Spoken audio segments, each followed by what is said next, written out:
A long view is really useful. We live in such a youth-driven culture. You know that because we keep hearing about how the stock market goes up and goes down and goes up and goes down. And even I can remember when it was both down and up, and I know it'll continue to be both down and up for the rest of my life. People say, well, in the long run, the stock market goes up. I said, that depends on where you start that graph. If you start the long run in 2001, it's looking pretty shabby. Perspective. It's not so much that it tells you what you know. It reminds you of what you don't know. Perspective reminds us of how ignorant we all are of just about anything we think we understand. A second thing about trees that old people have and that we need, they're social creatures.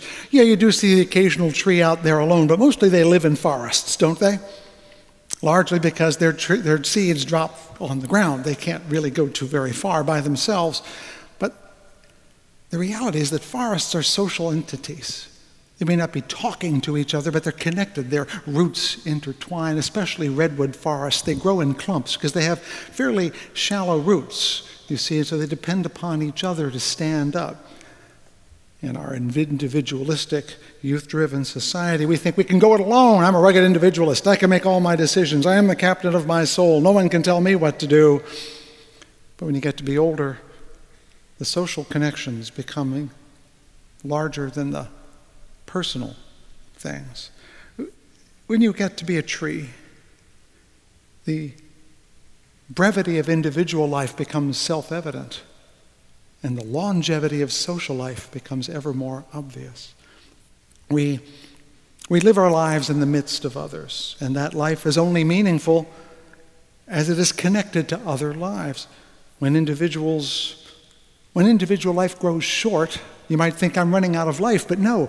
What it means is you're running out of personal life. Your social life is just as large as it was before, and even larger, which is why grandparenting is such a great thing, I understand.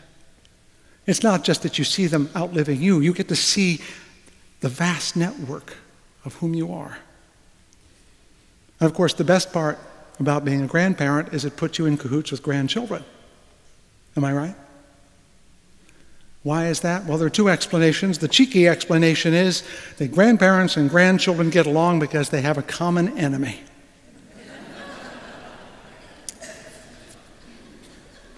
Yeah, it takes a moment to sink in sometimes, doesn't it? But the other more serious reason, and a very real reason, is that the very young and the very old are disempowered in this society. Children, we worship them, but we give them no authority. And the elders, we respect them, but we really don't. They're relatively powerless, and they can look at each other and say, those grown-ups think they're in charge. But the reality is that the young and the very old, the very young and the very old, are the growing edges of society. They're the most turbulent, volatile, creative edges we have, because anyone in the middle, that would be me, having to pay the bills and go to jobs and otherwise look decent and hold up the conservative status quo of the middle.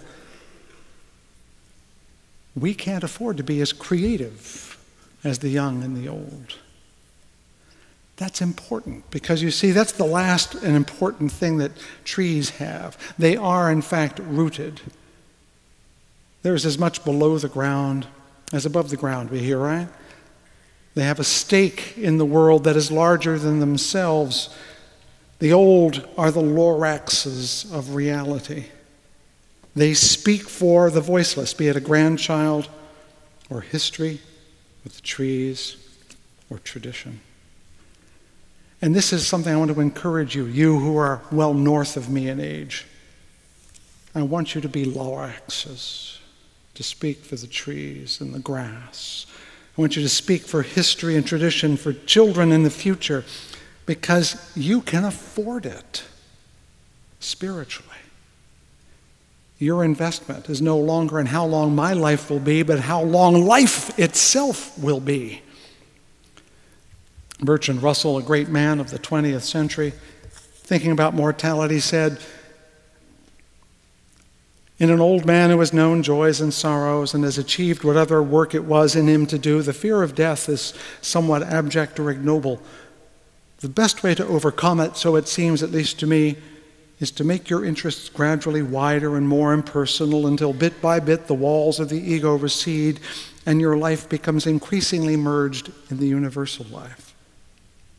An individual human existence should be like a river, small at first, narrowly contained within its banks, and rushing passionately past boulders and over waterfalls. Gradually the river grows wider, the banks recede, the waters flow more quietly, and in the end, without any visible break, merge into the sea, giving up its individual being for the whole. I think this is the great spiritual challenge of age, to begin surrendering the ego before one must surrender the body, to begin to merge grandchildren, neighbors, history, tradition. You who make those scrapbooks. I was in a wonderful home where a woman kept scrapbooks. That's not just nostalgia. That's blending your life into the lives of others. It's creating a wider river in which to flow.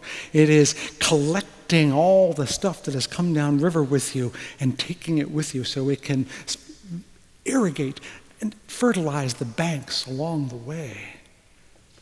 Some of you will write, some of you will volunteer, some of you will be like Mrs. Carter, perhaps go out there into the Peace Corps in your 70s. It doesn't matter. Whenever age gives you the freedom to share beyond yourself, you are at that point where you have become the most important creature on the planet as far as I'm concerned, because the very old, by being very rooted, can be the most radical people in the community we live in. You know where the word radical comes from, don't you? From the same word for radish. That would mean piquant, but actually it means root.